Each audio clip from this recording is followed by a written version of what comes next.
Lord Krishna to all the students. This is Rachit Jain, your business teacher. Today we'll be starting the second chapter of business studies, that is principles of management. Today we'll be doing it in just screen recording way because my laptop is not working fine. Okay, so let's start the second chapter. This chapter will also be divided in many parts. Okay, so let's start the first part. So first of all, what is principle? Principle is anything that is called base. Means what is a base? Means if an organization runs, it runs on some basic principles or basic rules. Okay, so that is called principle. Okay, now let's move on to concept of principles of management. Okay, so I'll define it in just one line. The principles of management are defined as broad and general guidelines that serves as the basis for the managerial decisions making and action. Did you get it? No. Okay, let me explain. A principle means fundamental. So what are the fundamentals of management? Okay, what are the fundamentals of management? What are the basis of management? The management stands on their principles. Anything stands on their principles, on their base. Okay, let's take example for a house. Okay, if a house is standing, it is standing because its base is strong. If the principles are strong in management, your company will surely do good. Okay, so now let's move on to differences between principles of pure science and principles of management. A principle of pure science is based on scientific approach and provides a general explanation for important natural phenomena, whereas a managerial principle serves as a broad and general guidelines in support of decision making and behavior. Okay, so don't go too much into the definition. What does this mean? That management is behavioral and science is general guidelines. Okay, just remember this. Okay, now let's move on to difference between values and principles of management. Values are socially determined norms which are formed through common practice for behavior of people in society, whereas the principles of management are formed on the basis of research conduct in work situation, on the basis of observation and experiment. Okay, so values are social things.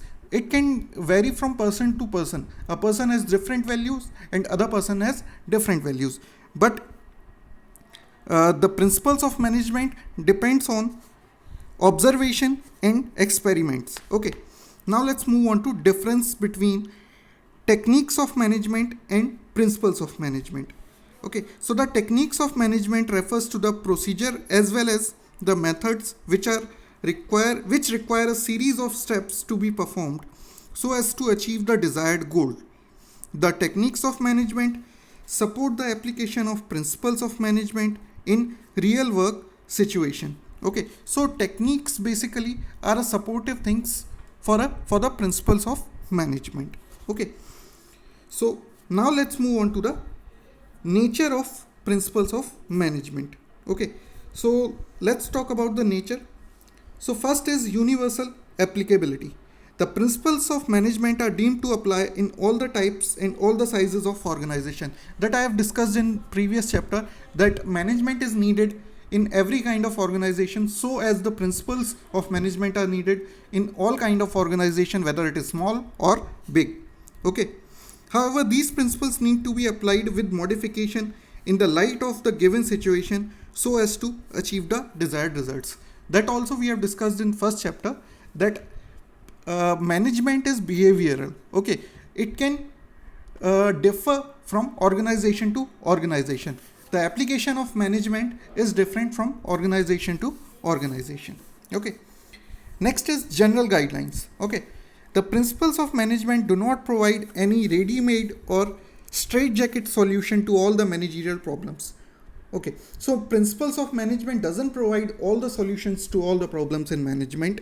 This is because the real business situations are complex and dynamic in nature, as they are dependent on large number of factors.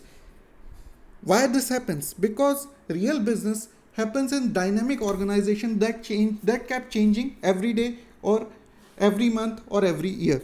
Okay, so there are a lot of factors that we can't consider while doing planning. Okay, next thing is formed by practice and experiments. Okay, the manager that have a lot of sorry the managers that has a lot of experience are counted as they are the most successful managers because they have a lot of experiments and practices. Okay, so let's move on to next thing, that is flexible. Flexibility means that can be molded according to yourself. Okay, the principles of management are not rigid prescriptions which have to be followed absolutely. They are flexible in nature and can be modified by the managers. Okay, by the managers. Okay, so the principles of management can be modified by the managers. They are not rigid, means they can be changed by the managers. Okay, let's move on to the next point, that is mainly behavioral. The principles of management aim at influencing behavior of human being in a desired manner. The principles of management in practice may seek to mold the attitude, outlook or motivation level of employees. Okay, so mainly behavioral means when we are trying to sell something to a customer, we try to mold his behavior or change his behavior towards the product. Okay, for an example, let's take mobile phones. When the mobile phones came to the existence in about 1998, it was a luxury. Okay, or let's talk about smartphones. When the smartphones came in 2009, it was a luxury, but today it is a necessity. Okay, so the behavior has changed from a luxury to a necessity. Okay, next is cause and effect relationship. The principles of management highlight the cause and effect relationship between various factors. It guides the manager about the strategies that should be adopted to ensure effective and efficient management of an organization. Okay, so the principles of management highlight cause and effect relationship, means what we did and what was its effect. Okay, let's move on to contingent. The applicability of principles of management is contingent or dependent upon the prevailing situation at a particular point of time. Okay, so in a situation we can say the principle of management would work, but in another situation it will not work.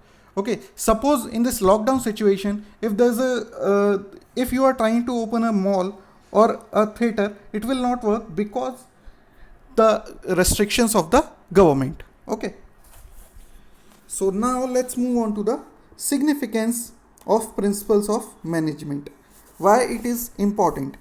Okay, so let's talk about significance or importance of principles of management.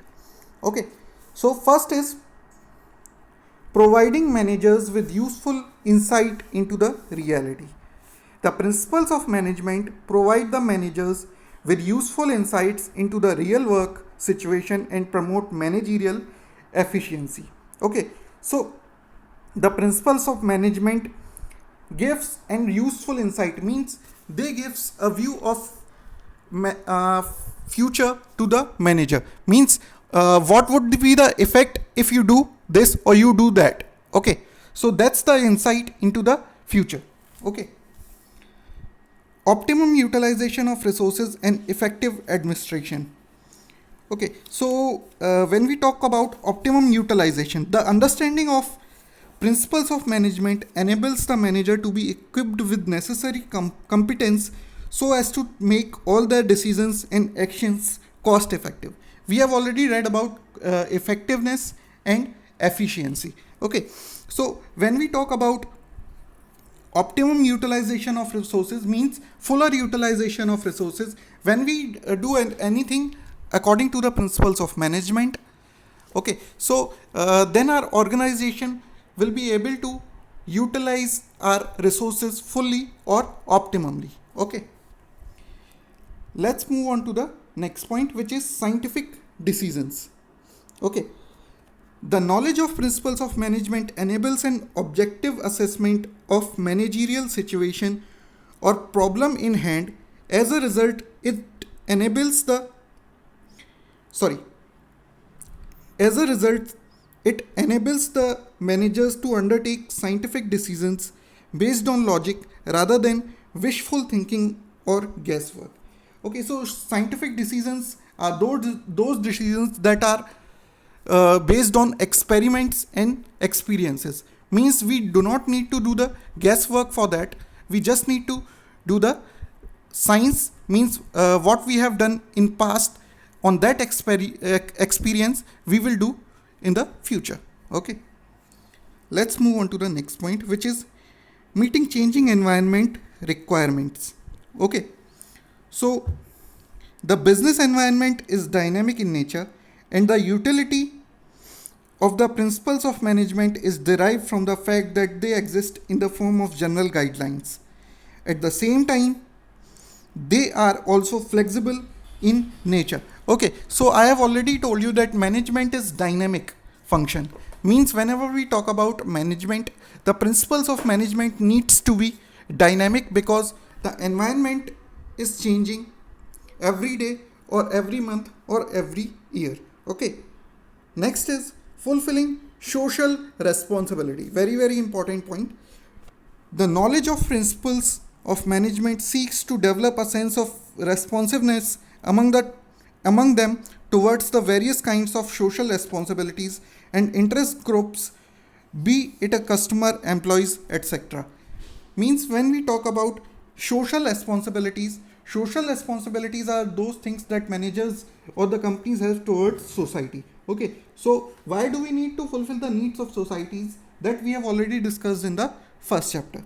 Okay, so principles of management helps us to fulfill the social responsibilities. Okay, and last point for today's video: management, training, education and research. The principle of management are the fundamental to management theory and practices. Also, the various research initiative undertaken in the field of management are also based on these principles. Okay, so management, training, education and research are also based on principles of management. Okay, so I'll be sharing a PDF of all these with you. Okay, in case you have any problem, you can ping me up. Okay, thank you.